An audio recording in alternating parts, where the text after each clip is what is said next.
बढ़ते आगे। संसद के मॉनसून सत्र के चौथे दिन आज एक बार फिर से नीट पेपर लीक और जंतर मंतर में चल रहे प्रदर्शन के मामले में हंगामा होने के पूरे आसार हैं। पिछले 3 दिनों से विपक्षी सांसद इस मुद्दे पर चर्चा की मांग कर रहे हैं और इस पहले बुधवार को मल्लिकार्जुन खड़गे ने राज्यसभा में कहा था कि वो सदन में नीट पेपर लीक मामले में चर्चा तभी चाहते हैं जब शिक्षा मंत्री धर्मेंद्र प्रधान इस्तीफा दे दें। तो वहीं संसदीय कार्य मंत्री किरण रिजिजू ने लोकसभा में इस बात को साफ कर दिया था कि सरकार जो है वो नीट पेपर लीक के मुद्दे पर पिछले 3 दिनों से लगातार चर्चा की पेशकश कर रही है, लेकिन विपक्ष मुद्दे पर राजनीति कर रहा है।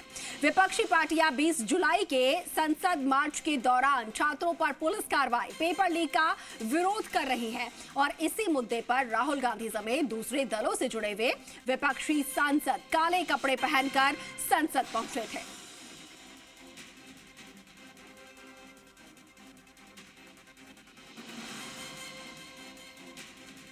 आज मानसून सत्र का चौथा दिन है और देखना ये होगा कि कल जब सरकार की तरफ से आधिकारिक तौर पर ये स्पष्ट किया गया, कहा गया किरण रिजिजू की तरफ से कि सरकार चर्चा के लिए, विस्तार से चर्चा के लिए तैयार है नीट पेपर लीक मुद्दे को लेकर, तो ऐसे में देखना ये होगा कि आज जो सदन है वो शांतिपूर्ण तरीके से चल पाता है या नहीं, सार्थक चर्चाएं हो पाती है या नहीं, क्योंकि विपक्ष भी लगातार इस मुद्दे पर बना हुआ है। इस मुद्दे को लगातार भुनाने की कोशिश की जा रही है। पूरा विपक्ष जो है वो एकजुट होकर इस तरीके से प्रदर्शन का समर्थन करते नजर आया, खुद धरने पर बैठ गए, जैसे कि आप तस्वीरों में देख पा रहे हैं। कल भी तस्वीरें सामने आई, तमाम जो विपक्षी सांसद थे वो काले कपड़े पहनकर संसद पहुंचे थे विरोध जताने के लिए।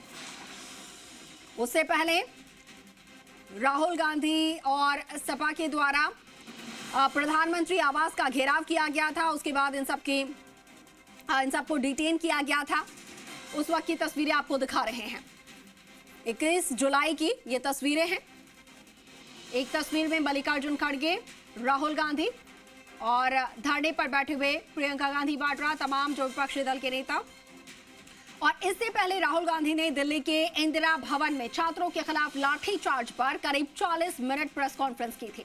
उन्होंने छात्रों पर हुए इस पुलिस की कार्रवाई के वीडियो चलाए, छात्रों की पिटाई का विरोध किया और दावा किया कि नीट पेपर लीक से देश के 7.5 करोड़ स्टूडेंट्स और उनके परिवार प्रभावित हुए हैं। नीट मामले में किसी को भी सजा नहीं हुई है। वहीं राहुल गांधी के आरोपों का केंद्रीय मंत्री जेपी नड्डा ने जवाब दिया। नड्डा ने राहुल से सवाल पूछा कि जब कांग्रेस सरकारों में पेपर लीक होते हैं तब वो सवाल क्यों नहीं उठाते। सरकार चर्चा के लिए तैयार है और इस मुद्दे पर सियासत ना किया जाए। जितना पैसा हिंदुस्तान की सरकार अपने एजुकेशन बजट में डालती है हर साल, उतना पैसा